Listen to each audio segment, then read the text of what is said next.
àwọn kan ti ń pè, àwọn kan wà lọ́nà, ṣùgbọ́n torí pé àwọn tó ń sọ lọ́kùn, ilẹ̀ iṣu, ilẹ̀ mọ́, torí ọ̀pọ̀lọpọ̀ ẹni tẹ̀sí tí wọ́n rìnrìn àjò padà sí ìpínlẹ̀ yìí, àṣẹ ní ó tọ́, ó yẹ káwá bẹ̀rẹ̀ ètò náà ní pẹrẹwu, káwá ṣe àfihàn àwọn èèyàn tó wà láàrin wa àtàwọn èèyàn yàgbẹ́yàgbẹ́. Gbogbo wa la pàtàkì. Nítorí náà, bí a ṣe ń kí gbogbo yín pé ẹ káàbọ̀ sínú ilé Ọlọ́run yìí ní Àkúrẹ́ nípínlẹ̀ Oǹdó fún ti orílẹ̀-èdè ti Yorùbá, èyí tó jẹ́ pé Ọlọ́run fọwọ́ sí, èyí tó sì jẹ́ pé àgbáyé náà fọwọ́ sí, àti gbogbo yín pé ẹ káàbọ̀ Ọlọ́run Olódùmarè á dúró sí gbogbo wa o. Ètò náà àti ohun tí a fẹ́ á ṣe é ṣe lórúkọ Jésù. Báyìí mo fẹ́ pe pásítọ̀ wa Paul Ẹ̀sìnlẹ́yẹ kó wá ṣe àtótó mi síwájú. Ẹ jẹ́ kí a pàtẹ́wọ́ fún Jésù. Somebody shout hallelujah. Ìgbà nílé ọ̀tọ̀ tó ní àgbàlá ẹgbẹ́ àwa onígbàgbọ́ mọ̀ pé orin hallelujah ìgbé hallelujah fún ìṣẹ́gun ni. Ṣùgbọ́n tó bá sàgbọ́ pé ìṣẹ́gun ni tiwa fún orílẹ̀-èdè Yorùbá. Shout hallelujah. Ilẹ̀ bá bàbá lójú àjọ kan ni wọ́n kọ́ wa nígbà yẹn lẹ́nu ọlọ́dún pé onígbàgbọ́ gbọ́dọ̀ máa dùn fún kí hallelujah. Ṣàtìgbà yẹn àwọn akọ̀rẹ́ ní church ti wá. So wọ́n á dẹ́kun gbogbo ìgbà láti wá. Ṣé Ọlọ́run gbogbo alábàbọ̀ kí hallelujah. Ẹ jẹ́ kí á jókòó. Lẹ́ẹ̀kan sí agbègbè ògbà àti ọlá fún Ọlọ́run. Ọba tí ó kókó ṣe é ṣe fún wa láti dá ọjọ́ yìí ọjọ́ náà kókó. Ìbáraẹni ẹ̀mí lè rí pé èyí ni ọjọ́ tí Olúwa dá inú wa ó dùn a ó máa yọ̀ nínú ẹ̀. So no matter ọmọ tó kó máa ṣẹlẹ̀ lórílẹ̀-èdè torí pé ọjọ́ tó lọ ajá nìyí inú wa yóò ṣe kí ni o ó gbúdọ̀ ọ̀tọ̀ ajá gbúdọ̀ ṣe kí ni o ó gbọ́dọ̀ ọ̀tọ̀. Ó tilẹ̀ jẹ́ pé nǹkan ò tí ì lè tó eléyìí nígbà kan táwọn Èkó kan wá sẹ́kọ̀ọ́ wọ́n ní wọ́n ṣe sọ̀vé láti Èkó nínú àwọn ìpínlẹ̀ tí wọ́n lọ wọ́n ń wojú gbogbo àwọn èèyàn psychologically nígboro wọ́n rí pé gbogbo ojú àwọn èèyàn láti kó táwọn ti bẹ̀rẹ̀ títí wọ́n fi dé Àbújá pé gbogbo ojú àwọn èèyàn ló fà á lójú wọn lé kókókókó smile lẹ́nu sí Jésù kékeré rí wọn. Náà bí wá ṣe lásán kí ló mú kí ojú àwọn Nàìjíríà lé ara situation náà. Ara ìdí tàbí sọ fún wa pé a nílò àti jìjàgbara fún òmìnira wa nílẹ̀ Yorùbá nìyí. Ká tó kúrò àwọn programu yìí ọ̀tọ̀ ní bí ètò ìgbòkègbodò ọ̀tọ̀ ní gbogbo epo ṣe rí. Ṣùgbọ́n láàárín àná ìwé àlejò ní ìtìlẹ̀ tí gbọ́ pé epo tuntun wọ̀ gbogbo epo ti lọ sókè. But in fact títí di nǹkan bí aago mẹ́jọ àwọn ọmọ fi tò sí ilé epo ráńlò ó kú díẹ̀ tó kàn mí lọ́nà àwọn epo mọ́. Bí mo ṣe kúrò bí láti arrange tí mo padà ní ẹ̀yà sọ́dọ̀ tó ń tà ṣe ọ̀gá tí mo fẹ́ ṣe. I left there around tonight with Rebora. Our situation are not of that level. So, wọ́n lè ní tó bá ti fi àparí ìṣòro wà lójú. Kí ló ṣẹlẹ̀ yẹn? Ibi tó ń lọ. So, ara ìdí ẹ̀ náà láti wà níbí láàárọ̀ yìí lẹ́ẹ̀kan sí àti gbogbo àwọn bàbá àtàwọn màmá wa. Àwọn kan wá láti ìpínlẹ̀ Ògùn, àwọn bàbá wa ti láwọn tó wá látọ̀nà jíjí bí wọ́n ṣe sọ fún wa. Ṣùgbọ́n torí àwọn àjálù ìṣẹ̀lẹ̀ kékeré tó ṣẹlẹ̀ ní tipa transport ó fi hàn pé ọ̀pọ̀ àwọn tá ń retí ìyáta ọ̀nà jíjìn tàbí nítòsí gan ó lè má rí bí a ṣe fẹ́ ṣùgbọ́n mọ̀ pé ìgbà tí àwọn àtàwọn wà níta bá gbọ́ lónìí pẹ̀lú àwọn ìpàdé níta tí ń ṣe sẹ́yìn tẹ́lẹ̀ fi ṣe pàtàkì ó dàbí pé ó dàbí pé òré àwọn ènìyàn nípa Yorùbá nation ó ti lóò and as the modern factors tó lè fà á lẹ́nu ọdún tó kọjá sí àkókò yìí ẹ̀rọ ọ̀pọ̀lọpọ̀ lẹ́wọ̀n pé ṣùgbọ́n ọmọ Yorùbá ló ti dé ipò àlééfà gẹ́gẹ́ bí àgbẹ̀ kí la tún béèrè Yorùbá nation fún Yorùbá nation ti orílẹ̀-èdè gbogbo wa nìyẹn wọ́n ti kó ààrẹ pásítọ̀ àbíṣẹ́ ẹnìkan ọlọ́dọọdún nìyẹn ó lè jẹ́ pé àwọn pé àǹfààní máa wà nígbà tí àyípadà díẹ̀ máa wà tàbí lè wà pé ọmọ wà lórí oyè yàtọ̀ sígbà tí ẹni tó lè fẹ́ màálù ju ìfẹ́ ènìyàn lọ tó ń kọjú sẹ́gbẹ̀ẹ́ tó ń jà torí màálù ẹ̀mí màálù ṣùgbọ́n tí ó jà torí ẹ̀mí ènìyàn àwọn èèyàn tún máa yàtọ̀ pọ̀ síbẹ̀ kò tí ì lè dàbí tó gbé lápò èyí tẹ́nàtì máa ṣe jẹ́ ní Nàìjíríà ṣùgbọ́n tá a yà fún pé a fẹ́ lọ sí láti máa di landlord ara wa ilẹ̀ ara wa ilẹ̀ olómìnira ara wa gẹ́gẹ́ bí Ọlọ́run ṣe dá wa nípìnlẹ̀ ṣe kí àwọn akónilẹ́rú lọ tó kó wa papọ̀ mo ti àwọn ẹ̀lẹ́ṣọ́ náà tàwọn àbí tàṣọ àdìgbé lórí rẹ̀ tó bá ìgbà gbogbo ṣòfò afẹ́ mú ọmọ àyàfẹ́ kí àwọn bàbá wa tó wà nílé àti àwọn màmá wa gbogbo tó bá tó wà ní afẹ́ mọ̀ wọ́n ẹ̀dẹ̀ kí àwọn adarí wa lè bá wa kí ìpàdé yóò bọ̀ ọ̀fíṣíálì láti máa tẹ̀síwájú láì tó lẹ́yìn kẹ́yìn. ṣáájú àwọn tí mo máa fẹ́ kọ́kọ́ kí mọ̀ torí àwọn iṣẹ́ tá a fẹ́ ṣe òun ní gbogbo àwa tí a jẹ́ Pastors League Working Committee ó lè ní kí n gbé pọ̀lú àwọn tí bẹ̀rẹ̀ tó gbogbo àwa tí a jẹ́ volunteer tí a jẹ́ òṣìṣẹ́ nínú ìgbìmọ̀ ìpàdé yìí nínú ìkíni tá a bá wà ẹ̀jẹ̀ ká dìde dúró.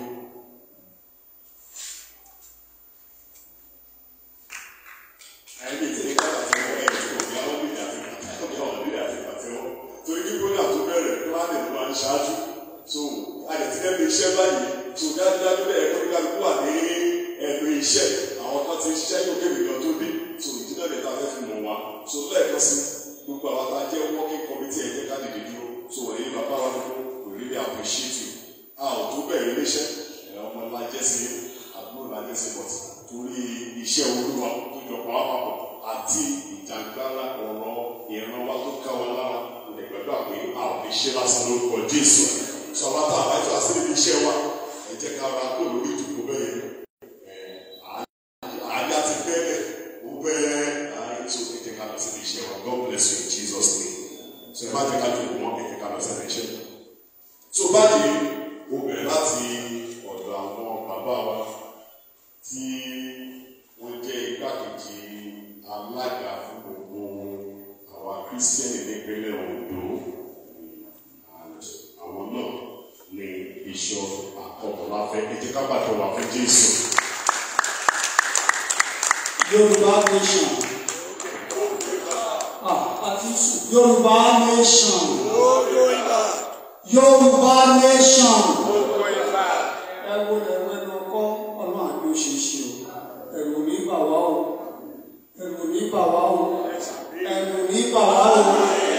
Iṣẹ́ gbogbo ọ̀rọ̀ la lè sọ ẹ wọlé ẹ̀wẹ̀ ẹnu ọkọ ó yẹ kó dáa jù báyìí o. Àti ń sùn o, àti ń rìláàsì o. Ṣùgbọ́n nípa tèmi o àti ti ilé mi a ò ní padà sẹ́yìn o títí tí ọwọ́ wa yóò tẹ ìkóhun lẹ́ẹ̀kan sí mo kí ní ẹ̀kú ilé o ẹ̀kú àkọ́níṣe ẹ̀kú ìkóramọ́ra láti jàjàgbára òmìnira òṣòjò tàbí òmìnira o lórúkọ Ọlọ́run Olódùmarè Ọlọ́run Yorùbá mo kí gbogbo yín lẹ́ẹ̀kan sí ẹ̀yin bàbá ẹ̀yin màmá ẹ̀kú ilé àṣìṣe. Àtẹ̀wọ̀ ẹ̀fọ́ Jésù. Kí ni ọ̀rọ̀ tó sọ kẹ́yìn?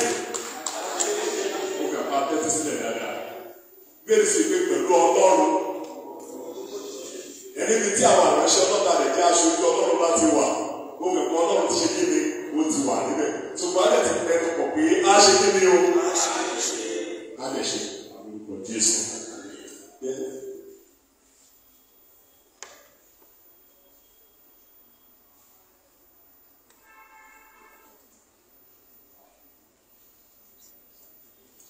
Ẹjọ́ bí a ṣe ń ṣe àfihàn gbogbo àwa tí a jẹ́ adarí wa ní ẹlẹ́kùnjẹkùn tó kù jẹ́ ní CAN èyí ti the block level of the unit level ètè ká máa bọ̀ lórí àwọn bàbá wa ní Baptist àwọn dandan jẹ́ olùgbàlejò wa wọ́n ti wà níbí both bàbá ọba tẹ́lẹ̀ rẹ́bẹ̀lẹ́gì so you are our chief host. So, sir, kó tó gbà bẹ̀rẹ̀ sí ṣàfihàn àwọn ẹ̀kọ́ fẹ́ kẹ́tì lórí ìjókòó yìí. So, ẹ ti ti mọ́ rí. You are welcome, sir. God bless you. Àwọn bàbá tó fàyè gbà wá láti wà níbí. Àwọn lẹ́rìí ìwòye ọmọ ẹ̀jẹ̀ kápá tẹ̀ pàtẹ́wọ́ fún Jésù. So àwọn náà tó kù tí a fẹ́ fi hàn, àwọn náà ni àwọn tí mo ń sọ wọ̀nyẹn. So gbogbo àwọn adarí wa tí wọ́n jẹ́ aṣojú ọlọ́run ẹ̀kọ́ tàbí obìnrin ní kan ní ẹgbẹ́ àpapọ̀ nígbàgbọ́ ìjẹ́ kí á jẹ́ ìjọ níbi tí a bá wà. If you are CAN executives, either in the state, or in the local government, but you are CAN executives, ẹ jẹ́ kí á jẹ́ ká dá wa, please. God bless you in Jesus' name. Ẹ̀tí bá dẹ̀ sọ nípa CAN, mo sọ nípa gbogbo àwọn block leaders tó àbẹ̀ wọ́n ní PFN ní àyè bàbá wa tẹ̀ àwọn ẹ̀yẹ bá dá aláyé. Àwọn PFN, àwọn sí PFN, PFN, sí PFN. ẹ jẹ́ ká ìdúró káwọn ọ̀dọ́ ẹ̀sìn láti àwọn ọmọ adarí, àwọn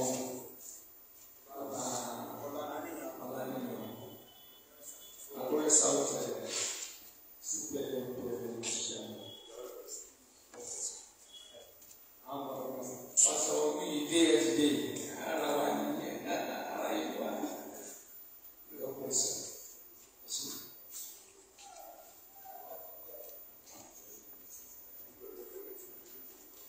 Praise the Lord. Fún Christian Council of Nigeria (CCN), yálà Anglican ní, Methodist ní, African Church ní, Salvation Army ní, àti bẹ́ẹ̀ bẹ́ẹ̀ lọ, tẹ́ bá wà wí ẹ̀jẹ̀ kí á dìde kí á kí hallelujah. Hallelujah.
Yes, praise the Lord. Hallelujah. So, what is so there? Okay, what is it? So that is the block. Praise the Lord. So, despite being Igbo Shiri, we are to be our aṣojú káàkiri gbogbo ẹ̀ka kọ̀ọ̀kan. So, we thank God for that. Praise the Lord. Àwọn akọ́lájẹ́ pé ìpínlẹ̀ mìíràn yàtọ̀ sí ìpínlẹ̀ Ògùn láti wá.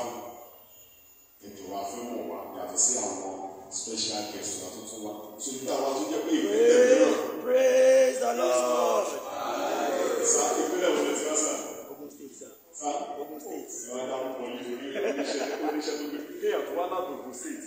Orúkọ tèmi ni Oyèmúlẹ̀ Olúwamáyọ̀wá tí gbogbo èèyàn wọ́n sì kọ́ bẹ̀rẹ̀ lóyè ọ̀rọ̀. Yes, my brother. Màá wá ṣàlàyé púpọ̀ lórí òmíyọ̀ yẹn sí dàda lẹ́yìn. Ọba jẹ́ Sòkìkí láti gbogbo ara. Ìgbà àpapọ̀ àwọn Jésù. A ní àwọn bàbá wa pàtàkì lára àwọn àgbà ìránṣẹ́ Ọlọ́run tí wọ́n sì wá ṣe aṣojú àwọn bàbá wọn ìránṣẹ́ Ọlọ́run láti Kwara State. Ìfá mo fẹ́ lè sọ pé ìkan lára àwọn mẹ́sẹ̀jì wọn tí mo rí ló ìsìkáyà ní láti lè sọ pé mo jáde nígbà jáde nìkan ló ṣùgbọ́n ó yẹ kí ẹgbẹ́ àwọn ìránṣẹ́ Ọlọ́run ká lè dá sọ fún àwọn ilẹ̀ yìí. Àwọn náà ni bàbá wa ìránṣẹ́ Ọlọ́run. Bàbá sọ lára àwọn ajíhìnrere tó ti bá àwọn bàbá ajíhìnrere àgbà lábẹ́ ìṣẹ̀lẹ̀ṣẹ̀ bàbá Ọbádáre ló jẹ́ kan lára wọn. Bàbá rẹ̀ sọ nípa àròlé bàbá Babalọ́lá ládùúgbò wa níbi kí ọ tí bàbá ti jáde àwọn ló wà gbọ́dọ̀ tó ti sọ nípa ìrìn àjò bàbá olólọ́wọ́ pẹ̀lú bàbá Babalọ́lá lórí òkè yẹn. Àwọn kan ni wọ́n gbé kílìpù yẹn jáde. Ṣé ẹ̀rọ tá ń ṣe lónìí ara àwọn àkóṣe àsọtẹ́lẹ̀ tó ti wà nílẹ̀ tó yẹ káwa Kírísítẹ́nì àwọn àkóṣe náà tó yẹ ká ti wá rí táwọn wá rí. So tó jẹ wá níyà. Àwọn òtítà bá dé sọ́dọ̀ foundation àtà padà sí nípa tẹ̀lé ọ̀sẹ̀ mi ló pọ̀ tó físíkà. Sọ ara àwọn ìdí gan tó fi wá ní tó ti wà níbí lónìí. Ìwọ́sọ ní kúrú ìrìnà lóníkàlùkù rí. Àwọn kan ní ẹnìkan ṣe sọ fún láti ẹgbẹ́ wa lòún kó yẹ tó ti rí pété lọ́dọ̀ sọ pé to keep Nigeria one is a task that was done by ẹgbẹ́ ìgbìmọ̀ àwọn sọ̀rọ̀. Shout hallelujah. So pẹ̀lú gbogbo bí nǹkan ìṣe ní orí ẹ̀ṣẹ̀ bẹ́ẹ̀ bá wọ́n nílé ìgbó yẹ dáadáa. So àwọn ní bàbá wa ajé ìrírí àgbà bàbá gẹ́gẹ́ ojú láti Kwara State. Ẹ jẹ́ ká gbàdúrà fún Jésù. Bàbá ẹ bá wọ̀ wájú pèsè. Ayé gbogbo àwa ẹlẹ́yà ẹ máa mọ àwọn bàbá bọ̀ wájú. My evangelist, so please help me to ẹ ṣe. Ìyàwó náà ní iṣẹ́ tó máa jẹ fún wa. Bí a ṣe ń tẹ̀síwájú, wọ́n á jẹ́ pé àwọn ìwà tí ó yìí láti àwọn ìpínlẹ̀ mìíràn nìyí àwọn tó kù tó bọ̀ lọ́dún wọn á dé ní bàbá Máyọ̀ lórúkọ Jésù.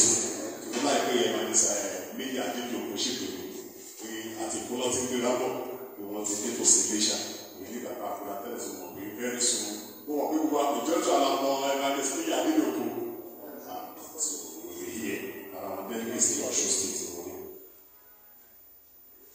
Nípa ìdílé àti lára àwọn olóyè wa tí wọ́n ti débi. Ẹni pé gbogbo àwọn méjì náà ń ṣe tẹ́lẹ̀ ara àwọn aṣojú àwọn ọba wa náà tí wọ́n wà níbi àdẹ̀tí pé wọn.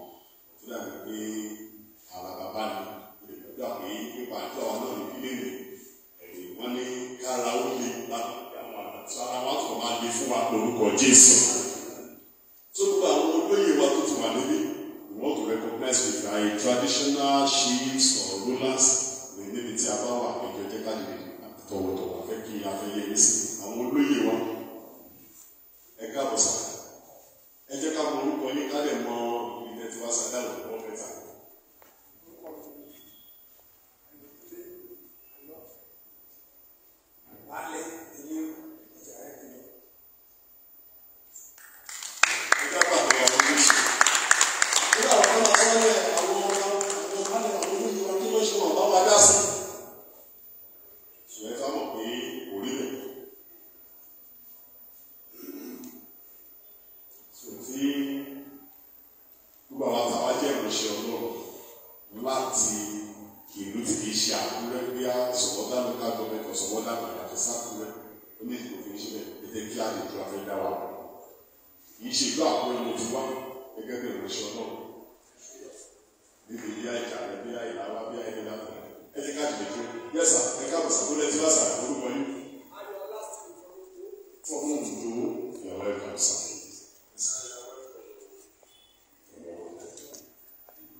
Praise the Lord. Ìní pẹ̀lú wọn ni yóò kọ orin ayọ̀ lọ́jọ́ náà. Ìní pẹ̀lú wọn ni yóò kọ orin ayọ̀ lọ́jọ́ náà. Orin ayọ̀ lọ́ba ògo. Orin ayọ̀ fúnra bàtà. Yorùbá láàyè mi pẹ̀lú wọn ni yóò kọ orin ayọ̀ lọ́jọ́ náà. Praise the Lord. Olúwa lọ́wọ́ Ọlọ́run pé ó wà bí lọ́jọ́ òní. Mo dúpẹ́ pé mo rí yín. A ò ní pẹ́ débẹ̀. A ò ní jà. A ò ní jà. Kò sí ètùtù tá a fẹ́ yẹ tí Jésù Kristi ò ti ṣe fún wa. Ẹsẹ̀ ayọ̀ láwọn títẹ ilẹ̀ Yorùbá tí a ń lọ. Ibẹ̀ láti wá omi wá fẹ́ kúrò nílé. A ti wà ń bẹ̀. Ọmọ wa ló wà ń bẹ̀. 8,000 a ò ní jẹ. Nítorí pé tí wọ́n bá kó bọ́ọ̀sì àwọn ọkọ̀ ńláńlá tí ó ń káàkiri tó pèrò ní wákàtí tó bá kó fún ìlú tó ṣe ń kó ọ̀nà wa. Tí wọ́n kọ́ ilé iṣẹ́, wọ́n kọ́ ilé ìjọsìn, wọ́n kọ́ ilé ìwòsàn. A ò ní di president. Ṣùgbọ́n ètò àwọn bẹ́ẹ̀ a ò ní lè kúrò bẹ́ẹ̀. Ilé ká fi tọkàntọkàn gba òmìnira wa. Ilé ká tó sẹ́yìn aṣíwájú wa ọ̀jọ̀gbọ́n Bánjí Akíntóyè àti jagunjagun wa Sunday Adéyẹmọ Adéníyì Ìgbòho àmì Jésù kò fi wá sílẹ̀. Praise the Lord. ẹ ṣe lọ sí. so ká tó ṣe introduction àwọn ọ̀dà Yorùbá groups bí a ṣe sọ̀rọ̀ lọ́wọ́ ìkan lára àwọn bàbá wa ti tó dé lára àwọn adarí wa ní inú àgbo ìgbàgbọ́ tí wọ́n lè tó jẹ́ bishop aláṣẹ ti ìjọ Methodist àwọn bàbá bishop ọ̀ṣunjú ìlú tí tọwọ́tọwọ́ sà we are recognizing you nínú àbọ̀ ní àyè ìwà wájú sà yọ̀wọ́ ẹ̀kọ́ sà.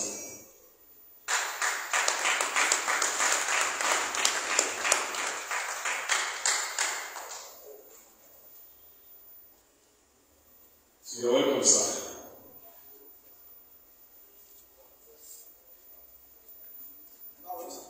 Are you on this side?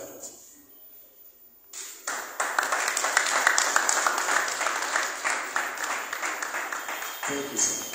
You want to be that way, in fact, one very important program, Nílé Ìgbò. So, through our last year's religion, that's why Nílé Ìgbò official election. But one make sure we get back and make we yes, one thing. Láti lè àwọn pàdé lẹ́yìn sí kẹta bá ti wọ́n fún Jésù tó sá ní respect to the highway ọ̀rẹ́ mi sí. Ẹjọ́ tá a bá tún àwọn adarí wa tó máa ń ní ìrèsí wa láti rí wọn ẹ jẹ́ kí a ti tètè ká wọn. Yes, gbogbo àwọn tí a jẹ́ adarí ní gbogbo tàbí gómìnà nínú ìjàngbara Yorùbá nation ẹ jẹ́ ká tètè dúró ká lè mọ̀ra wa àwọn ara wa ní. So Yorùbá nation officers whatever group tó ti wá yàtọ̀ sí pastors league ẹ jẹ́ ká lè dúró. Àṣà àwọn adarí tó kù tó wà nínú ìlú ẹ̀sà àwọn ẹ̀mí tó. Òbíyọ̀ alákùnrin tí ẹ rí yìí. Wọ́n sì wá tẹ́tẹ́ kẹ́kọ̀ọ́ ní sáwọn ìtòrí ẹ̀ẹ́dẹ́gbẹ̀ṣẹ̀ tó gbé wá láti ẹ̀sẹ̀. Kọjú sí wọn. Ẹni tí Olúwa yàn ní olórí àwọn ọ̀dọ́ gbogbo ní Yorùbá land ní Yorùbá nation. Ọ̀dọ́ gbogbo ìpínlẹ̀ láti ìpínlẹ̀ Kogi, ìpínlẹ̀ Ondo, ìpínlẹ̀ Èkìtì, ìpínlẹ̀ Kwara,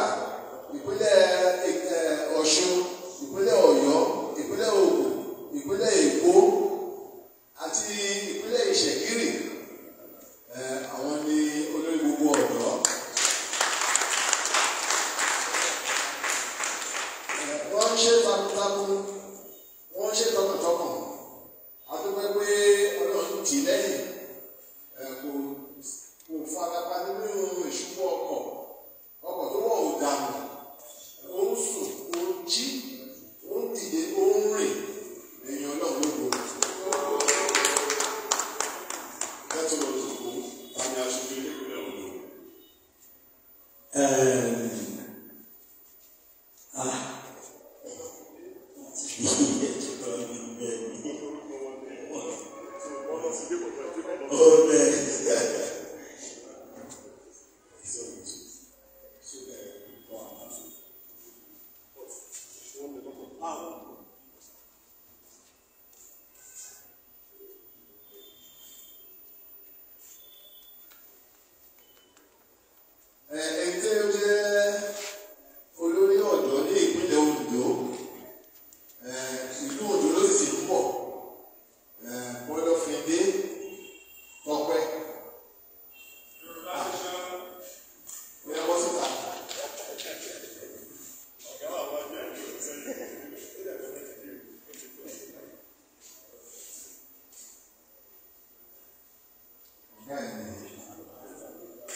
Praise the Lord. So, wọ́n jẹ́ pé ìbá àwọn aṣojú tó yìí ní ti ẹgbẹ́ Yorùbá ní ìṣòro àtàwọn tó wá lè sọ̀rọ̀ wá jẹ́ kí a máa wọ̀.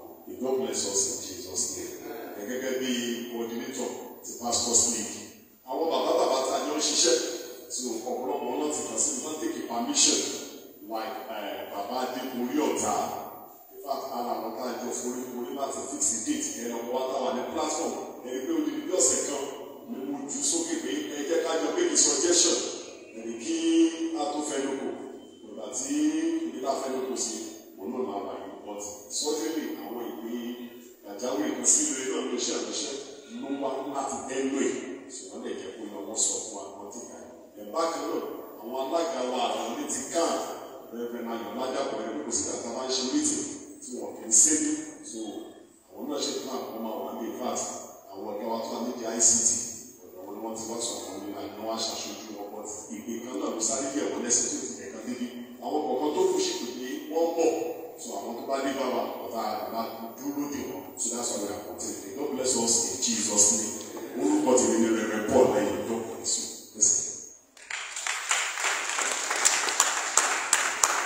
Praise the Lord.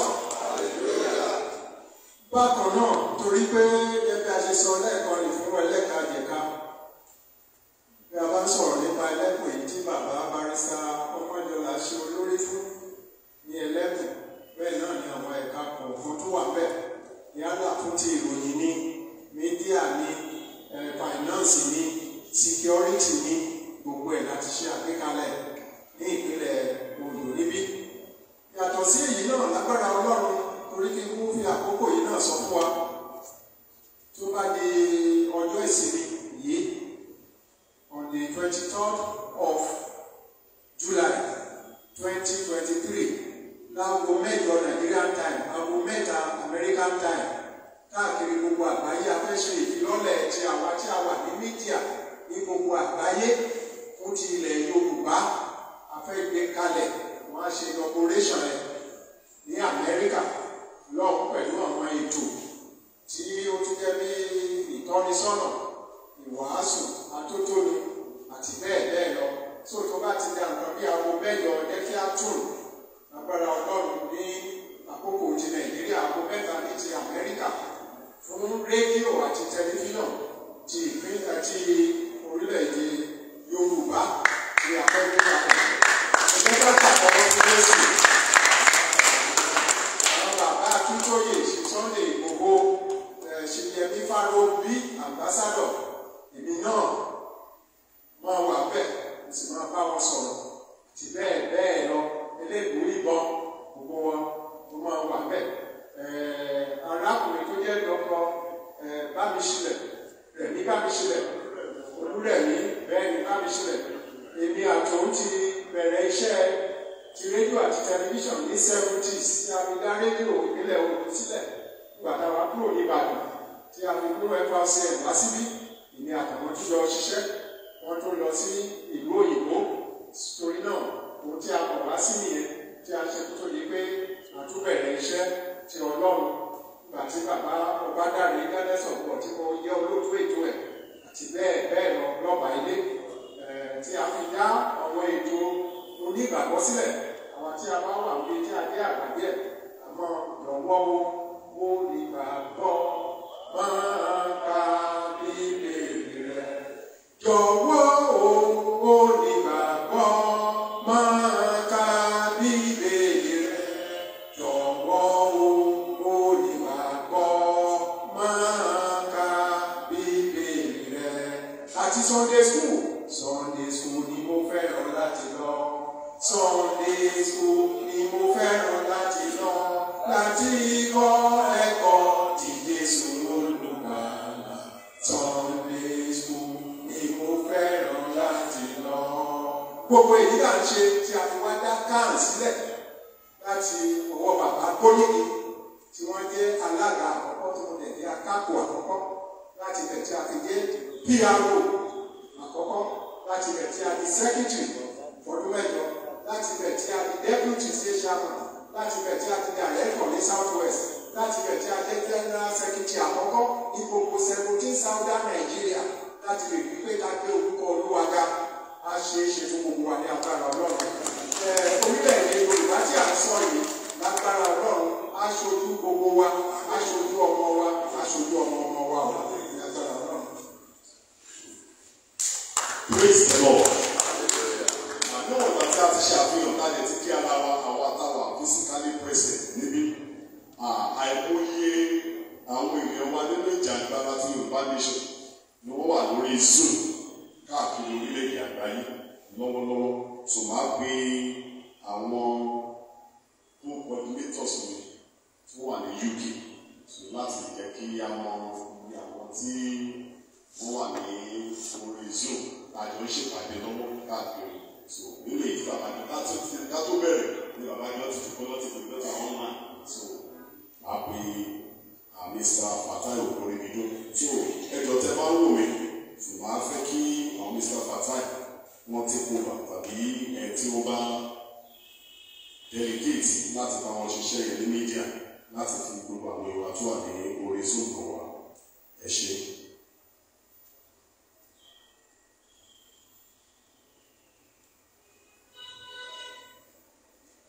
Mi ò mọ̀ bí àwọn ọkùnrin àgbà wà ní àwọn ọkọ mi ní ẹni bá get Mr. Okorimido bá ìwọ̀n àìtí connected pẹ̀lú wọn láti lè tẹ̀kọ́ ṣe àfihàn wa tí a wà ní orí Zoom bí a tẹ̀ bá mọ̀ ọ́ bá ń gbọ́ wa.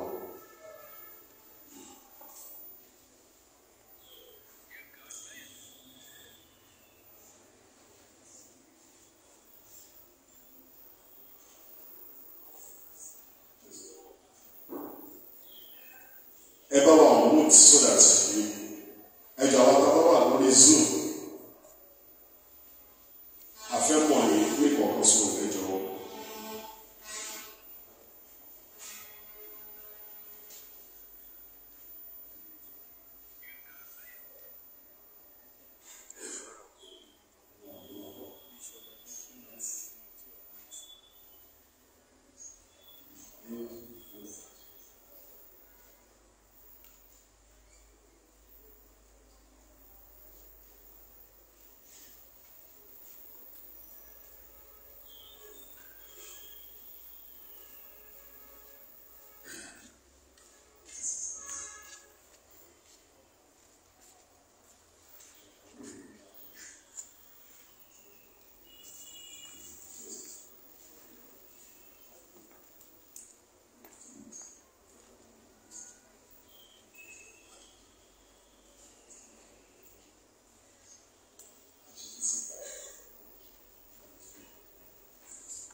edition or at item.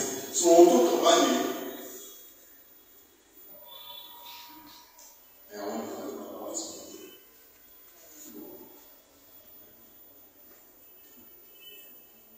Lára gẹ́gẹ́ bí a ṣe sọ lára orúkọ àwọn tí wọ́n wà lórí afẹ́fẹ́ káàkiri gbogbo àgbáyé bàbá pòfẹ́sọ̀ Bánjí Akíntóyè wọ́n wà pé àtúntò tí wọ́n máa bá wa sọ̀rọ̀ lẹ́ẹ̀kan yìí. Bákan náà ṣe Sunday Ìgbòho wọ́n wà pé àwọn náà máa bá wa sọ̀rọ̀. Elder Fatai Ogunribilo UK làwọn wọ́n wà pé àwọn agbọ́rọ̀ lẹ́nu wọn. Bákan náà láti àkúin ara wọ́n wà bẹ́ẹ̀. Prophet Dr. Larry Ajéwọlé wọ́n wà bẹ́ẹ̀. Títílayọ̀ Fágbóore wọ́n wà bẹ́ẹ̀. Bishop Adésínà àwọn náà wọ́n wà bẹ́ẹ̀. Tó jẹ́ pé láti bàtí àti bẹ̀rẹ̀ títí bàtí àti bẹ̀rẹ̀ àwọn náà ti ń bá wa lọ. Bàtí wọ́n bá tó ṣe lórí afẹ́fẹ́ àwọn tí ó bá wà bẹ́ẹ̀ bàtí wọ́n bá fẹ́ bá wa sọ̀rọ̀ àwọn máa ṣọ́ wọn. Lawyer. Okay, yes, Larry, yes, Larry Ajéwọlé.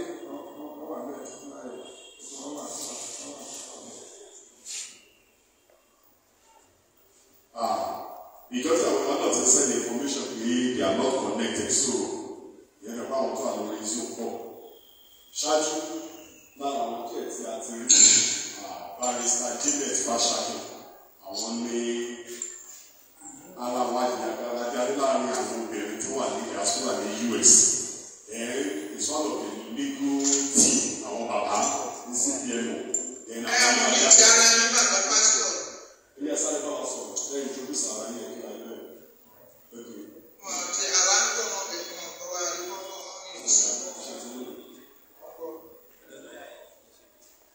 So kì í ṣe ìrẹ́lẹ̀ bàbá ṣe báyìí tó àjẹ́ sí ti wọ́n lè respond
just the item tá a wà ní introduction of dignitary so láti ṣe introduction àwọn tó wà nílé so ẹ̀yin tẹ́ bá wà ní online à ń gbọ́ yín so ẹ máa sọ̀rọ̀ please ẹ̀yin tẹ́ wà ní ICC please do the needful ẹjọ́. Yes.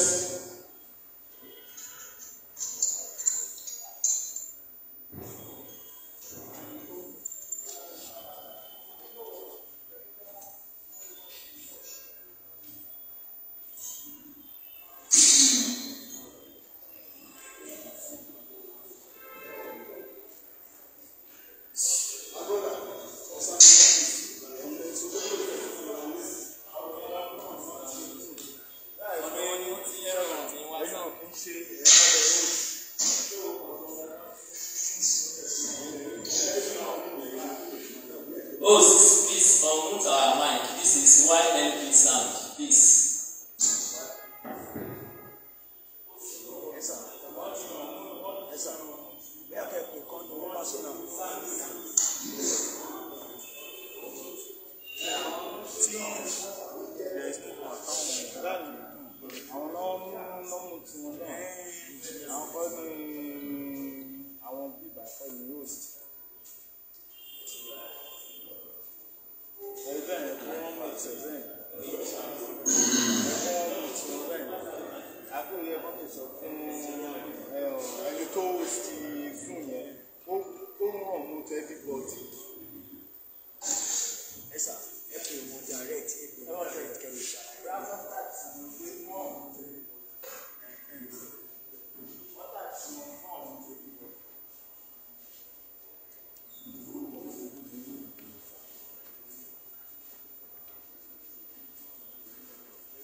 Pastor, wọ́n ti gbé wá bẹ́ẹ̀ pé kẹ́ on mute. Ẹ click on that on mute. Wọ́n ti gbé wá báyìí di host will like to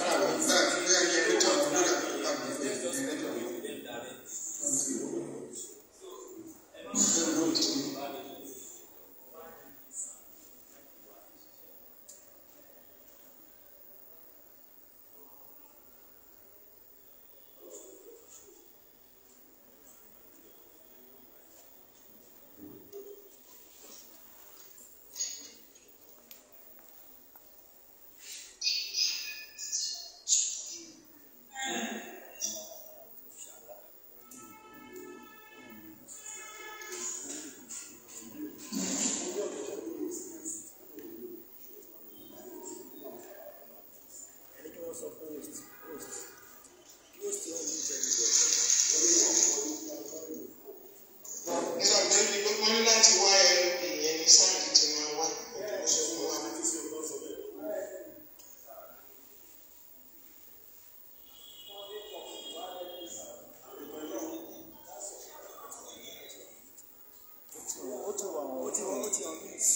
ẹ ti wà on mute ẹ wo ó ti wà on mute báyìí.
ẹ̀yin olólùfẹ́ wa tí ẹ̀ ń gbọ́ wa nílé lóko ní ìrìn àjò, ẹ̀yin ọmọ Yorùbá tàtà tí ẹ̀ ń gbọ́ wa, ẹ jọ̀ọ́ tí ẹ bá ń gbọ́ ohun tí àwọn bàbá wa tí ẹ bá ń gbọ́ ohun tí wọ́n sọ, ẹ jọ̀ọ́ ẹ bá wa drop ẹ̀ ní comment section kí ẹ tẹ yes tí ẹ bá ń gbọ́ wa, tí ẹ bá dẹ̀ gbọ́ wa ẹ tẹ no. Ẹ ṣé gan ni.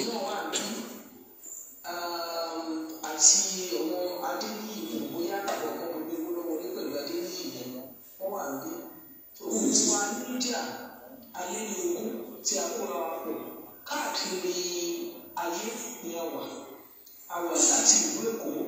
Àwọn tó wà nínú mímu kan tí àwọn tó wà nínú Èkó tí wọ́n ṣe wọlé pẹ̀lú bàbá bò ní bó ṣe sẹ́ǹdì líǹkì sí wọn. So àwọn tí wọ́n wà ní ìlú Èkó tó wà ní ìlú Yorùbá wọ́n wà bẹ́ẹ̀. Ọmọ bíi bàbá wa ọmọ Lúkà, bàbá Èkìtì, Lady K àti wọn bẹ́ẹ̀ bẹ́ẹ̀ lọ.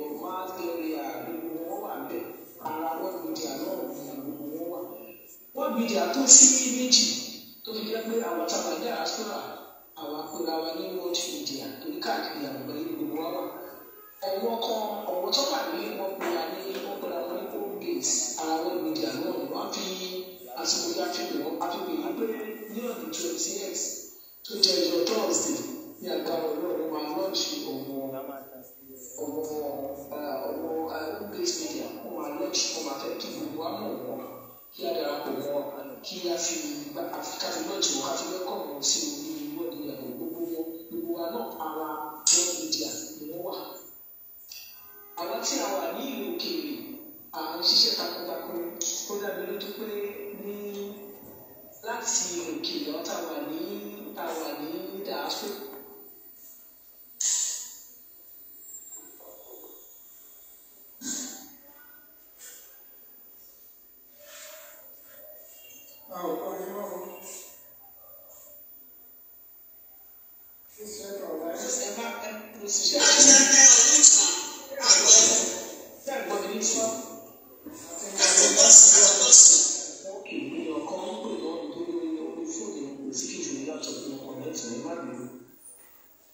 Àwọn tí wọ́n wà nínú náà wọ́n pọ̀ rẹpẹtẹ tí ìlú Ẹlẹ́hà ìṣàlẹ̀ máa ń pè é ọkùnrin náà ṣe takuntakun ní ilé tó fi jẹ́ pé àwọn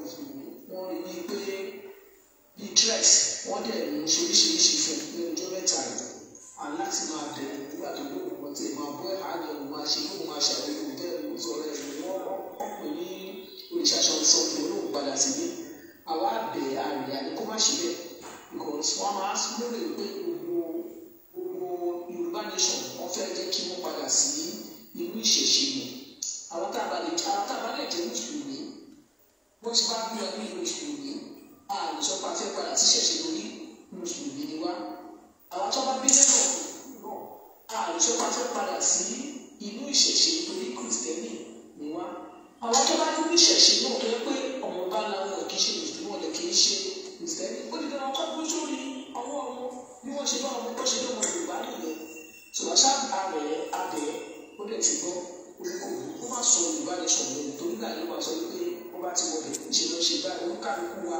ó nígbà tí jáde ó kọ́kọ́ ẹ̀ pé ọ̀wọ́ ìka ènìyàn wọ́n ń ṣe wípé ọ̀wọ́ àfọwọ́ ó lè pọ̀ láàrin mùsùlùmí tí ìmọ̀ àti ẹ̀gbọ́n nígbà nínú bẹ̀rù láti sọ orúkọ bẹ́ẹ̀ ni ọlọ́run lẹ́gà tó tún wá ṣe ní sáà tuntun.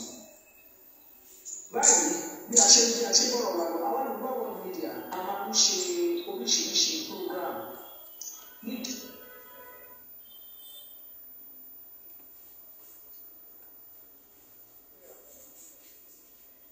ẹ má fààyè lẹ̀ fún wọn láti wọ́n máa pè é wọ́n máa disturb yìí fóònù tí ẹ lò. mo ti bọ́ màṣẹ́ ẹ̀gbọ́n mi ní ìsìnṣà. mo máa ti bá ti lè ní ìsìn máa kọ̀ nígbà tí ó láti ọ̀rọ̀ máa tó àwọn ọ̀rọ̀ máa ṣe ẹ̀kẹ́ pẹ̀lú ọ̀fun mi.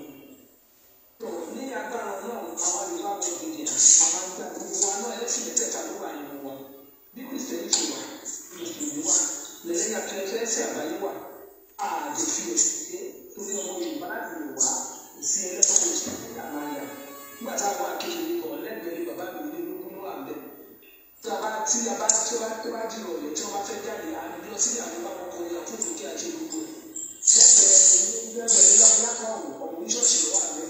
nígbà tí kírísítẹ́nì bẹ̀rẹ̀ nígbà tí wọ́n ṣe kìrìsìtẹ́nì àmì sílẹ̀ káàkiri àwọn ṣe ní kìrìsìtẹ́nì ṣe wà káàkiri ìyẹn. ṣùgbọ́n àmì bí ìwọ́n ní ìjọba ṣe wà lẹ́kọ̀ọ́ mo ṣe fa máa ń ṣe lẹ́yìn ìjọ máa ń jáde kí a máa ṣe ìfẹ̀sọ̀ kò wá ní pé òjì náà ni tó bá tí kọ̀ọ̀kan bá sọ ìgbà ní ìgbà jáde fún gbogbo ọjọ́ la máa fi jáde from Monday to Sunday la máa jáde tó bá kọ̀ọ̀kan kí ìgbà jáde a máa jáde tó lágbára náà a kò ní báyìí lọ ṣùgbọ́n nígbà tí ọ̀wọ́ màdàmú tí wọ́n wà ní wa tọ́tún wa ká tí ó jẹ́ kí a ṣe kí ó jẹ́ ká máa pọ̀ tó bẹ́ẹ̀ ṣùgbọ́n lágbára náà ti gbàgbóso ọ̀wọ́ náà àwọn tí wọ́n jẹ́ ọ̀wọ́ náà tí mo bí ti ara wọn kù sí wọ́n ti ní òótọ́ ọlọ́wọ́ ẹ̀kọ́ lọ́jọ́ èyí ẹ̀ máa bá fi fún àdúrà lórí ìkọ̀ọ̀lì ẹni tó bá kù sí nínú ọmọ Yorùbá níbi tí òótọ́ kò tí ì dé kí Ọlọ́run ní kó délẹ̀ kọ́ bó òótọ́ ọmọ mi ti wọ́n ti mọ òótọ́ ṣùgbọ́n torí nǹkan tí wọ́n ń jẹ àti ojútì láti padà ni wọ́n ṣe wọn ọba apá sílẹ̀ tí wọ́n ní àtàpá ìtẹ̀sẹ̀ wọn máa ń sí ṣùgbọ́n kọ́lọ́wọ́ lẹ́dàá kó dá wọn padà kọ́lọ́wọ́ lẹ́dàá kó ọlọ́run bá dé lọ́jọ́ kọ́ wọn bá ní ìgbọ̀n ọlọ́run wọn ti sọ tọ́wọ́ kọ́ wọn ti sí ọkọ wọn ní bó ti wù orí wọn ò ní padà nínú àbúrú tó ń ṣe kọ́lọ́wọ́ kó ṣàánú wa tó láàbò kì í ṣe lépè kọ́lọ́wọ́ kó ṣàánú kó máa bá wọn ṣe síwájú àgbè sí àtiwá orí bí a ṣe wà nìyẹn so àyẹ̀fẹ́ náà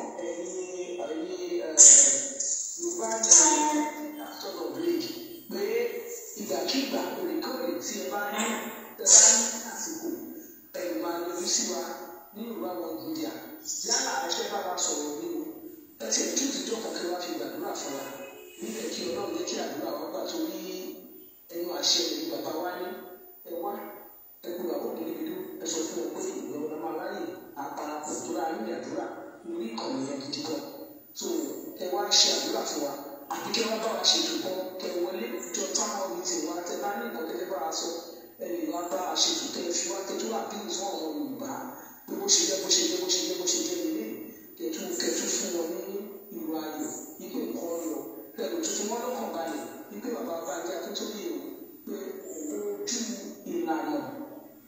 wọ́n ṣe máa gba Yorùbá nation ni wọ́n wà kì í ṣe bóyá olóṣèlú àbí kọ̀tọ̀ ni wọ́n tó wá tún gbọ́ lẹ́nu òun èèyàn dàpọ̀dàpọ̀ bíi ti ní àti èèyàn náà bíi ti ó ní ọkàn wọn òbí tó jẹ́ pé tó ń ṣe lákàbàkàn á jẹ́ kí o dúró déédéé mi ò pé a rí ju báyìí lọ tí afẹ́fẹ́ tí màá bá yín sọ tó bá kù bàbá ìwé ìlú ẹ̀ka gbóhùn sókè ibi tí Ọlọ́run náà gbọ́ dé nìyẹn ẹ ṣe ìwọ ẹ̀yin màmá wa àti bàbá wa ẹ̀yin bàbá wa àti màmá wa lẹ́kọ̀ọ́ ìwọ Ọlọ́run ojú wa Yorùbá nation náà ló gbé ìgbà òkè.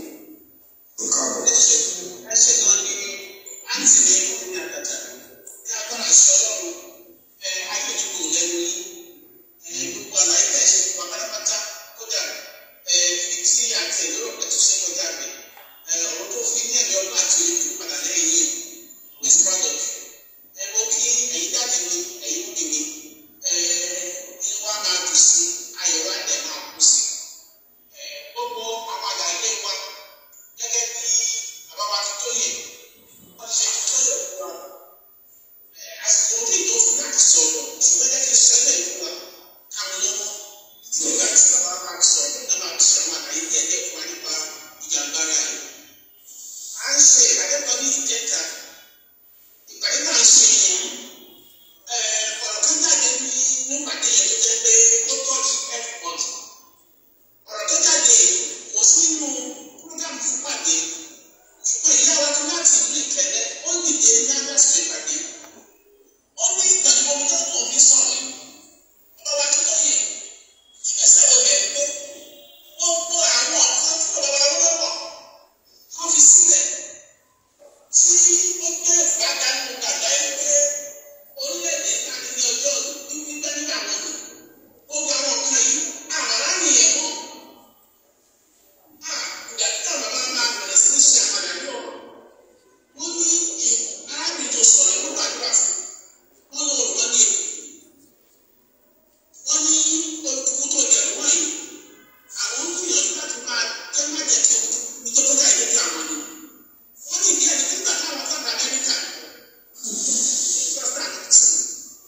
ẹ̀mí ẹ̀ máa wọ́n sọ pé ọkọ̀ tó jẹ́ ìtìlẹ̀ ìgbàlá tí bàbá wọn lọ́wọ́ tó tóbi sílẹ̀ lọ káwọn lọ bẹ̀rẹ̀ tí ń ṣe àyẹ̀wò bàbá tó yẹ nígbà táwọn gbọ́dọ̀ sí ẹ̀yìn náà east west and south of western region wọ́n ní ìpàdé tó padà sílẹ̀ wọn òjò ní rárá torí gbogbo àwọn ọmọ yìí pátápátá ní àwọn ìjọba àpapọ̀ ni wọ́n ti bàjẹ́ nítorí pé ẹ̀sìn àpẹẹrẹ tó kọ́kọ́ wà òwò láti tẹ ògo orílẹ̀-èdè Yorùbá láti tẹ mọ́lẹ̀ pé tó bá ṣe ìwé ti ayérayé ọ̀pọ̀ ẹ̀kọ́ tó dá ìpínlẹ̀ òkúta ṣe kì í ṣe fọ́tẹ̀ kì í ṣe fọ́ṣẹ̀lú ṣùgbọ́n tó ṣe wípé ògo tí Ọlọ́run ní ó ń bọ́ Yorùbá láti wá gbọ́ lẹ́kùnkùn àgbáyé ògo pé àwa ní olórí àwa ní àpáta Ọlọ́run àwa ní Ọlọ́run wípé àwọn dúdú gẹ́gẹ́ bí aláwọ̀ dúdú àwọn gbọmọgbọ ní ojú Ọlọ́run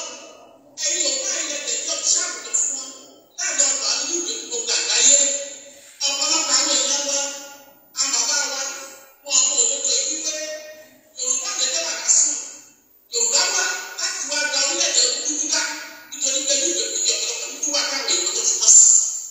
àwọn ọmọ yìí nígbà ìjọba tó wọ́n yóò bẹ̀rẹ̀ sí ṣàpadà yí ọ̀rọ̀ yìí ọ̀pọ̀lọpọ̀ ló ń kọ́ ọjọ́ lójú fún bí ọgbọ̀n ìṣẹ́jú omi ṣàlàyé ọ̀rọ̀ yìí gbogbo ọdún tí wọ́n sọ gbogbo ọ̀pọ̀ rí bẹ́ẹ̀ ló ti fún bẹ́ẹ̀ àwọn ọmọ ìgbé ìjọba tó rí bẹ́ẹ̀ ni àwọn ọmọ káàlọ́ òjìlé artist wọ́n ti fi religion wọ́n fi politics wọ́n ti fi jẹ owó Yorùbá rìn olúwa wá sọ pé ìdè ìwúlẹ̀ dídè nítorí pé òkú ń wa ìmọ̀lẹ̀ òkú ọ̀gbọ̀n lára wa ìdí èyí náà ṣe fún àwọn ọmọ yẹn wọ́n pé nígbà tí a kọ̀ á jẹ́ mọ́ ọlọ́run wípé Yorùbá ní sọ́gbọ́dọ̀ dìde nítorí pé we are bigger than Africa ilẹ̀ Yorùbá àwọn Yorùbá ní gbàgbáyé àti ìpínlẹ̀ Áfíríkà lọ àti continent Áfíríkà lọ nítorí pé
àìjẹ́ kákìsì information yìí ẹni táyì tí wọ́n wà ní àwọn èèyàn wá lè wà from different states so ìṣẹ́jú kọ̀ọ̀kan ilé ìta ṣe é sìn kò náà ní introduction so ẹ̀ka tó orúkọ yìí láàrin ìṣẹ́jú àyà so káwọn ká lè bọ̀ sílẹ̀ àìsàn kan yes ta ló máa bẹ̀ ẹ̀kan kí wá ẹ̀kọ́ nípa yes. Àpẹẹrẹ bẹ́ẹ̀ tí ẹ bá fẹ́ ká dárúkọ àti bàbá wa ìṣọ̀rọ̀ adésínà ẹ̀ka àbọ̀sáyé wa àrí bàbá wa àti kí bàbá wa pọfẹsọ máìkì adétóyè wọn wà fún gbogbo wa tó bẹ̀rẹ̀ àwọn táwa wà lórí ìkànnì pẹ̀lú wọn àwa là ń dárúkọ ara wa àríyá wa àlájà àbíkẹ́ akínpẹ̀lú bàbá wa òsànlá akínyó mọ́mí wa olú àjàdì ẹ̀ka àbọ̀ ẹ̀kọ́ ètò bàbá wa wálé àríyá ẹ̀mí náà bàbá wa kọ́láwọlé súlẹ̀ àkínyí bàbá ìlú wọn wà ní pẹ̀lú wa bàbá wa prophet larry dr larry adéwọlé àwọn náà wà ní ẹ̀ka àbọ̀ sórí ètò mọ́mí wa olórí èkó àkínyí ẹ̀ka àbọ̀ mọ́mí wa sáyọ̀ wàlúùlù àjàdì ẹ̀ka àbọ̀ mọ́mí wa ọmọọba aláìlúwà àkínyí pé ẹ̀ka àbọ̀ sórí ètò bàbá wa adébíyì tàbí màmá wa kọ́kọ́ adébíyì àkí ẹ̀mí náà gbàdúrà wa ọláyọmí Kóìkì ẹni tí gbogbo yín mọ̀ ní àkí àwọn náà àrí mọ́mí wa tó ti sọ̀rọ̀ ṣáájú àrí àpínyà rẹ̀ àkí yín àrí iPhone ẹ̀ta ẹni tí wọ́n jẹ́ àkí ẹ̀mí náà ẹni tó jẹ́ iPhone tó bá ní ẹni tí àti ìdárúkọ ẹ̀fọ́ríjì orúkọ tèmi ní barrister Dr. Janet Fashaki ọ̀pọ̀lọpọ̀ wa ìlú Amẹ́ríkà láti wá àmì èèyàn wa náà láti Nàìjíríà bẹ̀rẹ̀ ọ̀pọ̀lọpọ̀ àwọn tá a wà lórí ilé yìí àwa láti Yorùbá Nation Interfaith Prayer Movement akínyìn ní orúkọ olúwa àdàrà fún wa over to you sir. Praise the Lord. Bàbá wa Aliu náà ti dárúkọ Praise the Lord. hallelujah. But fún àgbékalẹ̀ ètò yìí a rí pé ìfọwọ́sowọ́papọ̀ àwọn pastors league àti àkànṣepapọ̀ CBMO èyí tí èyí jẹ́ Christian leader lábẹ́ program ẹgbẹ́ ti Nàìjíríà lẹ́nu àwọn bàbá wa Prophet Dr. Larry Adéwọlé láti Texas so ìbájọ́ wọn papọ̀ láti ṣe program ìṣòyẹ́ náà pé bí àwọn Christian èyí táwa ní Nàìjíríà táwa nílé bá a ṣe ṣètò tiwa so àwọn bàbá Larry Adéwọlé so àwọn náà máa ṣètò tí Christian kìíní náà so God bless us in Jesus name so à ń tẹ̀síwájú lọ sí item tó kàn ẹ ṣe. Àṣeṣe àdúrà ló máa gbà ó. Àṣeṣe àdúrà ló máa gbà. Àṣetì ò sí f'Olúwa. Àṣetì ò sí f'ọmọ Ọlọ́run. Àṣeṣe àdúrà ló máa gbà. Àdúpẹ́ gẹ́gẹ́ bẹ́ẹ̀ ṣe ṣe lọ́rùn lókèèrè. Àwa náà ń ṣe bí ní orílẹ̀-èdè tí a wà yìí. Ìtọ́jú ilé láti rẹ̀ ni a máa kúrò bẹ́ẹ̀. Agbára Ọlọ́run láti bọ́ sí orílẹ̀-èdè àwa Yorùbá. Báyìí nítorí pé gẹ́gẹ́ bí a ṣe ní ìlànà àgbékalẹ̀ nínú ètò torí pé Ọlọ́run fúnra rẹ̀ ni Ọlọ́run ètò. Christian Association of Nigeria ní umbrella body gbogbo àwa onígbàgbọ́ ní orílẹ̀-èdè Nàìjíríà tó jẹ́ ká jọ náà ń ṣe nǹkan papọ̀. Àwọn ẹlẹ́ẹ̀kajẹ̀ká sì wà tí a pè ní block 5 blocks ló wà bẹ́ẹ̀ yàtọ̀ sí èyí. A ní ẹ̀ka ti àwọn obìnrin tí a pè ní wọ́wíkà a tún ní ẹ̀ka ti àwọn ilé tí ó jẹ́ pé a pè ní yówíkà tó jẹ́ ti àwọn ọ̀dọ́ ó wá jẹ́ méje pẹ̀lú 5 blocks àwọn ló wà lábẹ́ Christian Association of Nigeria. A ní olórí tó fẹ́ wá bá wa pàṣẹ sí kó tó di pé gbogbo ètò náà kó máa lọ ní pẹrẹwu. Mo sì láyọ̀ láti pé bíṣọ Kọ́mọláfẹ́ láti wá ṣe ẹgbẹ́ kí á pàdé ọkùnrin.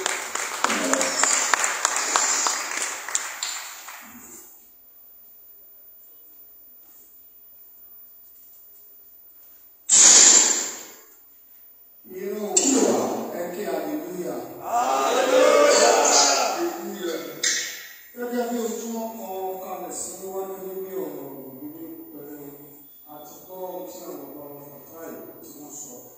Wọ́n mú ọ̀rọ̀ náà láti orin tí bàbá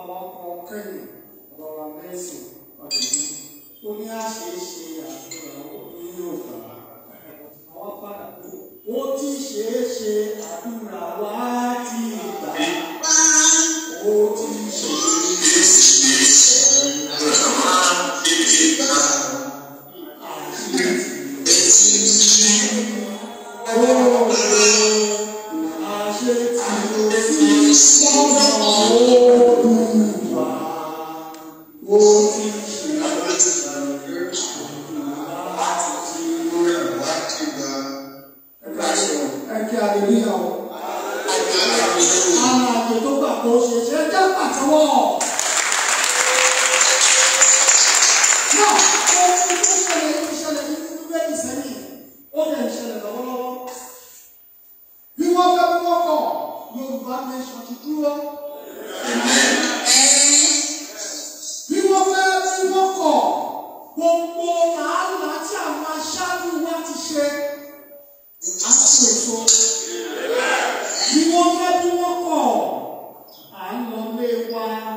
Yorùbá nation,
àwọn òkú àti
Yorùbá.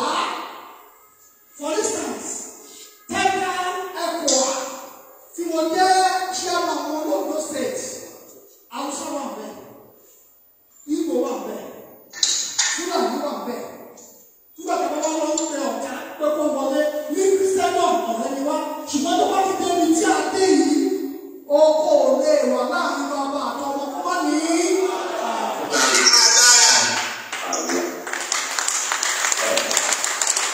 Wọ́n ní àkọ́ ọlọ́pọlọ pípé ní ìran Yorùbá. Ṣáínà bó ṣe bẹ̀rẹ̀ lé o, ẹ̀rẹ̀kẹ̀rẹ̀ lónìí àwa ní ìran tí a pé mọ́, àwa ní olú àlùfáà Ọlọ́run, àwa gẹ́gẹ́ ní òkú adúláwọ̀ gẹ́gẹ́ bí orin wa ti ṣe wí, òkú wa ò ní padà sẹ́yìn. Bá a bá káwọ́ gbéra, kò sẹ́ni tó máa jà fún ọ. Ní ìgbà tí a bá dìde láti jà, ní áńgẹ́lì Olúwa yóò wá ṣáájú bíi ti ìgbàanì. Tí wọ́n bá sọ pé tàbí àwọn ọmọ Ísírẹ́lì sísìn, àwa ìran Yorùbá ni. Torí pé lóòótọ́ ìrìn àjò ńlá ni láti fi sí Ísírẹ́lì, ṣùgbọ́n ìṣe wa, àwọn kọ́tọ̀ wa kọ́ ṣe kíni, wọ́n fún ara wọn tó lu ara wọn pàápàá jùlọ ní ètò ìgbéyàwó. Torí náà kọ́ àwa ní orílẹ̀-èdè Ísírẹ́lì Yorùbá, a ò sì ní dẹrú fún ẹnikẹ́ni. Àkókò ti tó. Ó yá kájọ gbé o, ó yá gbé gbé. Ó yá kájọ gbé Yorùbá nation ká. Ó yá torí pé Yorùbá wà kájú.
Nítorí àwọn àkókò wa tó lára àwọn tó jẹ́ kí wọ́n wá láti ìpínlẹ̀ ní wọ́n máa bá wa sọ̀rọ̀ ní kúkúrú lọ́wọ́ pé pásítọ̀ wa lẹ́yẹ.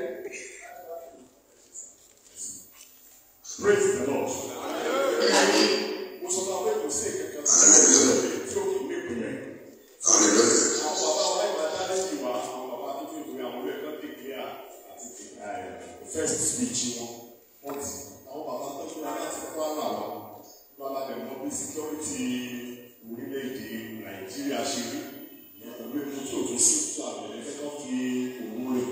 So màá fẹ́ kí mo sọ fún wa pé lára àwọn fídíò tí wọ́n ṣe wọ́n inspire mi tó lẹ pé èmi ti náà wọ́n eré àti ìfúnná ojú sùn ṣùgbọ́n láti lè rí lè jáde because when I saw that thing so èmi náà fẹ́ kí gbogbo wa gbọ́ kí ni àwọn ìfihàn àwọn àsọtẹ́lẹ̀ tó ti wà torí pé láàárín àwọn adájọ́ Christian àwọn kan ṣe rí ìran ìdí tí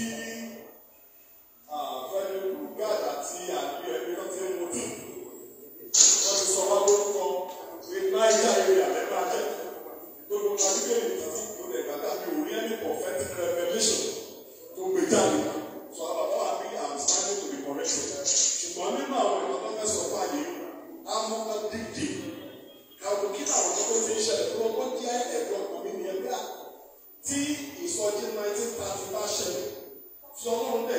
Ayọ̀délé bàbá bàbá dìde pẹ̀lú gbogbo mílíọ̀nù pé kí ni ìjọ ń ṣe láti ìgbà yẹn títí ní 1960 tó jẹ́ kí gbogbo kan rí ilé yìí. Yẹ́nì bí sẹ́mi ilẹ̀ Yorùbá gbọ́dọ̀ pé nígbà púpẹ̀ náà lọ́wọ́ gbé bàbá owó lọ́wọ́ dìde. In the spiritual side, ta ni bàbá bàbá bàbá. In the political area, ta ni bàbá owó lọ́wọ́.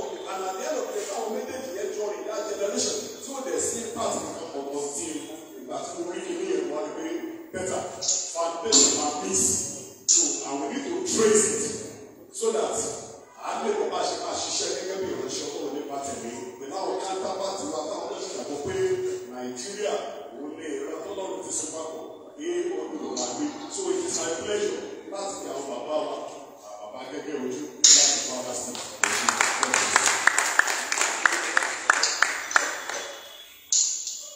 Yorùbá nation. Yorùbá nation. Yorùbá nation. Síwájú mo dúpẹ́ lọ́wọ́ ọlọ́run aláì. Kí bàbá wa Professor Banji Akintoye, the eminent hero of this time. Mo kí Sunday Adé ọmọ ìṣòro ọmọ mi. Gbogbo ẹ̀rọ mídíà jájáde akéde. Mo ní ayọ̀ lẹ́yìn ohun tí mo sọ gbogbo ẹ̀ wà nínú ìwé àti ìwé ṣe jáde. Ìrìn àjò Yorùbá àkàsọ̀ Greek wáyà ó wà ní ìtọ́jú tí bàbá sọ tí àwọn rí àkọọ́lẹ̀ tí a sì gbọ́. Rẹ́ni wílé bàbá èrè ọdún bí ṣàkóso fún bàbá pọ̀ fún bàbá wà ní. Pẹ̀lú ọ̀pọ̀ ọlọ́run mo rí àwọn ìwé ìròyìn lọ́wọ́ ẹ̀. Òun fi owó ẹ̀. Bàbá wa àkọ́sù Joseph Ayọ̀délé bàbá Láròtìmí àti bàbá wa Awólọ́wọ̀ Jeremiah. Àwọn méjèèjì wọ́n gbà pé orílẹ̀-èdè Yorùbá nínú ìtọ́jú pé Ọlọ́run wá pe àwọn méjèèjì kó fẹ́ rán wọn níṣẹ́. Ló kú ẹyọ kan ṣoṣo, nǹkan ṣoṣo ló kù tí wọ́n ti pè òun náà ní ẹ̀rọ mímọ́. Pé tí ẹ bá ti lọ, tí a bá ti gbà á nílẹ̀ Yorùbá, gbogbo òkú tó ti lọ á ṣe kí ni o. Bàbá wa àkọ́sù bàbá lọ́sùn òkú gbogbo ọrọ̀ adó ṣe ẹ̀sán. Ó ní nígbà tí àwọn méjèèjì ń bọ̀, olówó ló fẹ́ tọ̀, láwọn olówó ló fẹ́ tọ̀. Ó nígbà tó máa wú ẹ̀yìn tó ti rí òkú gbogbo ọrọ̀ ẹni tó bá kọ́ bí tá a pẹ̀lú òkú gbogbo ọrọ̀ ládùúgbò. Ó ní òun wá wọ ẹ̀yìn wò ní mọ́. Ó lóun bá padà sọ́dọ̀ ẹ̀yìn. Bẹ́ẹ̀ kábíyèsí. Ẹni tó lọ náà ní jẹ́ òun òní mọ́. Ó lọ sọ pé àpẹẹrẹ ìwọ ló kọ́kọ́ lọ tó fi ẹ̀mí mọ́ yẹn nù wọ́n. Tẹ́ bá ti gbà Awólọ́wọ̀ wà lọ láti lọ mú nǹkan mèremère yẹn wá nípa tara. Ó ní òun wá bẹ̀rẹ̀ òun wá padà. Ṣùgbọ́n nígbà tó dé stéèjì kan, Awólọ́wọ̀ àti Babalọ́lá wọ́n jọ lọ ń gbàdúrà. Ibi tó ti máa ń gbàdúrà nípa orí ọ̀fẹ́ Ọlọ́run ló wá ní lédè mi lọ́lọ́run láti jogún rere.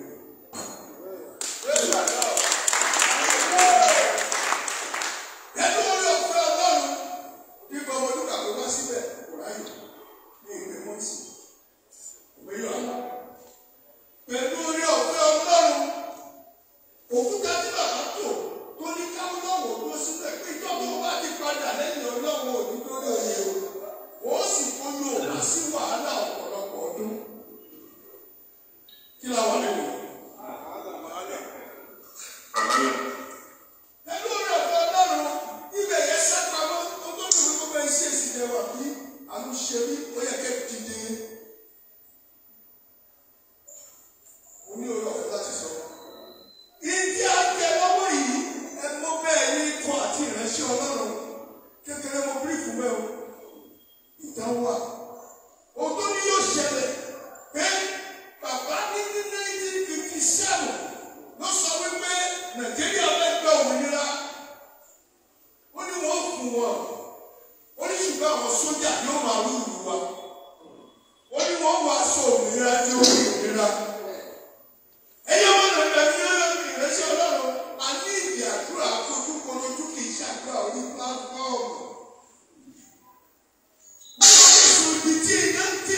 náà lọ́jọ́ kìíní àná tí ìṣubú ti dé ẹ jẹ́ ká pè kìíní bẹ́ẹ̀ ẹ̀ka ìlú ẹgbẹ́ lọ́dún. mo rọ̀ wá irú ilé ìjàṣe mi ò fẹ́ wá tó bá jẹ́ last week lọ́rùn mi lè wá. mo sì kìíní ó pẹ́ mi títí tí mo nílò ilé wa ṣùgbọ́n lónìí mo bẹ Ọlọ́run olùlọ́wọ́ tá a bá ṣe òun jáde ó bá lẹ́nu mo ti ṣe jáde ní màá gbogbo lórí àpò ó sọ̀rọ̀ lórí Nàìjíríà ó sọ̀rọ̀ lórí gbogbo àgbáyé bàbá ti kú ní 1959 ó dẹ̀ sọ̀rọ̀ ní 1957 òun ló ṣẹlẹ̀ sí wa lọ́wọ́lọ́wọ́ o tí àwọn ẹ̀kọ́ àti ìránṣẹ́ Ọlọ́run bá wá dìde báyìí pé a gbọ́dọ̀ kọ́ lọ́wọ́ Fúlàní ẹ̀jẹ̀ ká wá gbé ìgbésẹ̀ àwọn ẹlẹ́yàmẹ̀yà kábúgbé ni mo lè yọ kúrò ètò kùtù àyẹ̀wò gbogbo àwọn ìrẹsì Ọlọ́run ló yẹ ká ní tírẹ́nì lórúkọ Jésù àrùn bọ́ ha mo láàrin bọ́ ha èmi làdúrà ẹ̀rọ wálé ìgbàlúgbà bẹ́ẹ̀ àwọn bàbá wa wálé wá bá wa láyé àtàlàbíà ilẹ̀ ìlẹ́yìn rẹ̀ lọ àti níbẹ̀.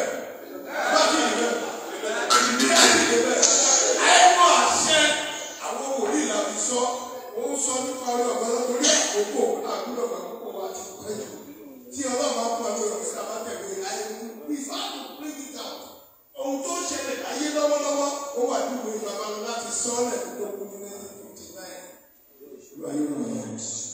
Àná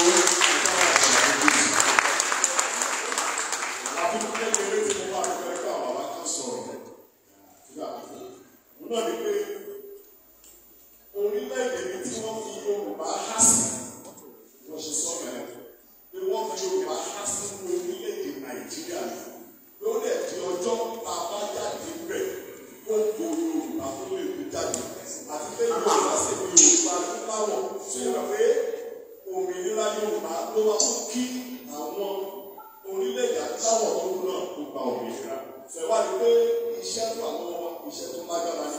Nígbà wá ikọ̀ ìgbèrè dáná náà ló wá lọ sí gbogbo àgbáyé. Gbogbo àwọn tó dálé jì wá ibi tó ti bẹ̀rẹ̀ nìyẹn. Jerusalem ibi tó ti bẹ̀rẹ̀ nìyẹn. Àwọn èèyàn Áfíríkà tó kù àwọn náà dúró dè. Ṣùgbọ́n ẹjẹ́ ká bẹ̀rẹ̀ kí ní pàtàkì àti méèkì gẹ́gẹ́ bí ẹgbẹ́ Kírísítíẹ́nì bí kò lórílẹ̀-èdè Nàìjíríà ọ̀dọ́ lábàá ti sọ pé àwọn èèyàn Áfíríkà tó kù. Àwọn èèyàn wa kó àbójọ ya tó sì dá wa dúró. Mélòó nínú àwọn ìjọba ńláńlá tó wà lápasẹ̀ ọ̀dọ́ lórí ẹ̀kọ́ àwọn síbẹ̀. Tí o ṣe pé ìsàlẹ̀ bí náà lọ́wọ́ yóò sí. Torí àwọn tẹ́lẹ̀ ṣe sọ pé wọ́n fẹ́ ká Kírísítẹ́nì wọ́n fẹ́ kí adarapọ̀ kájí tàbí alájẹ léyìí. Gbogbo àgbà tó dákúrò yìí Ọlọ́run yóò yà wá ní ọgbọ́n rẹ̀. Praise the Lord. Ṣé ẹni tí lóòótọ́ Yorùbá bọ̀ wọ́n ní tí a bá rí ọlọ́rọ̀ ẹ̀mí sọ̀rọ̀sọ̀rọ̀ la máa ń gbà. Tí a bá kojú ẹ̀ kó ti wù kéèyàn kéré tó. Mi ò kéré ní 50s. Mi ò kéré ní 60s, mi ò kéré ní 70s láti mọ nǹkan tó wà ní ilẹ̀ Yorùbá. Mo mọ̀ wípé àwọn tòmátò kan wà tó máa ní igun mẹ́rin. Ó mọ̀ ní tóbi tó ń dá tó ń dùn tí a lè rí nílẹ̀ Yorùbá. Mo mọ̀ wípé ẹ̀rìnlá wà tó jẹ́ pé a máa ń sin, tó jẹ́ pé ó máa ń ní ké lẹ́yìn dáadáa tó máa ń dùn ju àlù lọ ní òkèlè. Mo mọ̀ wípé first settlement yìí wà tí bàbá Awólọ́wọ̀ àtàwọn ẹlẹgbẹ́ tí wọ́n ṣe káàkiri tó jẹ́ pé wọ́n lọ gbàkadà àmọ́ àjẹmọ́ pẹ̀lú. Mo mọ̀ wípé lóòrùn báyìí tí a bá ṣì bu àwọn ọ̀nà kọ̀ọ̀kan káàkiri ilẹ̀ Yorùbá ẹ̀rí mọ̀ wípé àwọn ọ̀dà títì tí wọ́n dà pàdé ó dáa ju sóyòyò tí wọ́n dà lóde òní. Mo mọ̀ pé òwe mo mọ̀ wípé University of Ife 70 ni mo ti lọ bẹ̀. Mo dẹ̀ mọ̀ nípa àwọn tó ṣèṣáájú mi tí wọ́n lọ bẹ̀ wọ́n mọ̀ ọ̀gá tó jẹ́ yunifásitì. Bẹ́ẹ̀ náà ni Cocoa House tó wà ní Ìbàdàn. Mo mọ̀ wípé ilẹ̀ Yorùbá náà ló wà àkéré púpọ̀. Mo mọ̀ wípé ní ìgbà yẹn tí àwọn àgbẹ̀ wa tó bá lọ sóko tó bá ní iṣu. Mo mọ̀ wípé wọ́n máa ń sọ iṣu wọ́n á so mọ́ ọgbà. Wọ́n máa ń sọ oríṣiríṣi. Mo mọ̀ wípé àkéré nígbà náà ilẹ̀ Yorùbá láti rí gbogbo ẹ̀. Ẹ jọ̀wọ́ lóde òní gbogbo nǹkan wọ̀nyí wà. Máa rí mọ́.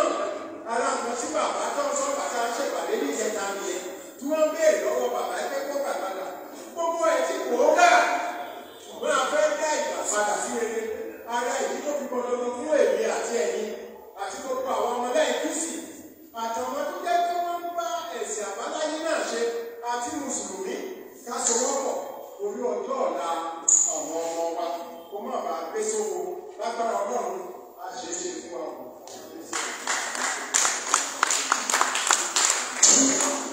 Ẹ ṣe nítorí pé torí àwọn èèyàn wa tó tún máa rìnrìn àjò àti pé bàbá àti dá wọn dúró èmi gan ọṣẹ́ ẹni tí ìbájẹ́tọ́ Ọlọ́run ló fún bàbá lókun àti agbára pẹ̀lú ọjọ́ orí wọn ẹ̀jọ̀ ká tún fi àdúrà ràn wọ́n lọ́wọ́ torí níjẹ̀dá tàbá ṣèpàdé àsọ pé màmá ìyàwó wọn pé 87 years torí náà ẹ̀jẹ̀ ká gbàdúrà àwọn tí wọn Ọlọ́run akẹ́ àti ìyàwó wọn sí 87 years láti ìyàwó bàbá pòfẹ́sọ̀ Bánjí Akíntóyè ká máa gbàdúrà fún àwọn méjèèjì.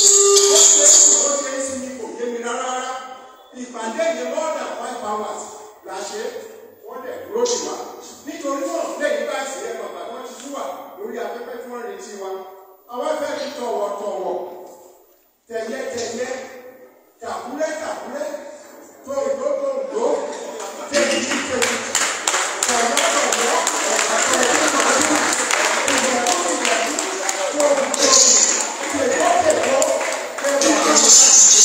Professor Bánjí Akíntóyè láti gbọ́ lẹ́nu wọn àgbàjẹ́ nígbà wọn ẹ̀jẹ̀ ká bá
wọlé ṣe tọ̀ wọlé ṣe bí and it is wonderful. Group Ecuador, that the leaders working team is a marvelous creation. Ọlọ́run tí máa ra ẹ̀rọ guide you to it. And it is going to make our struggle to Yoruba self-determination faster and easier. Mo dúpẹ́ lọ́wọ́ ẹ̀yin tẹ́ wà ń bẹ̀. Mo dúpẹ́ lọ́wọ́ àwọn tá a yàn nílé ìfàjọ ìdìbò state by state tí a ń pè ní ẹlẹ́kùn. Yóò ti yín pọ̀. Ẹ̀yin lẹ́ máa kó gbogbo àwọn ẹgbẹ́, gbogbo àwọn ọgbà, gbogbo àwọn ọmọdé, gbogbo àwọn àgbàlagbà ní state yìí jọ for the Yorùbá nation. Ọlọ́run àfún ìṣe o. Mo dúpẹ́ lọ́wọ́ àwọn ọmọdé àwọn yóò wá. Òmẹ́yọ̀ pẹ̀lẹ́ o. Mo dúpẹ́ púpọ̀ lọ́wọ́ ológun lolúwa.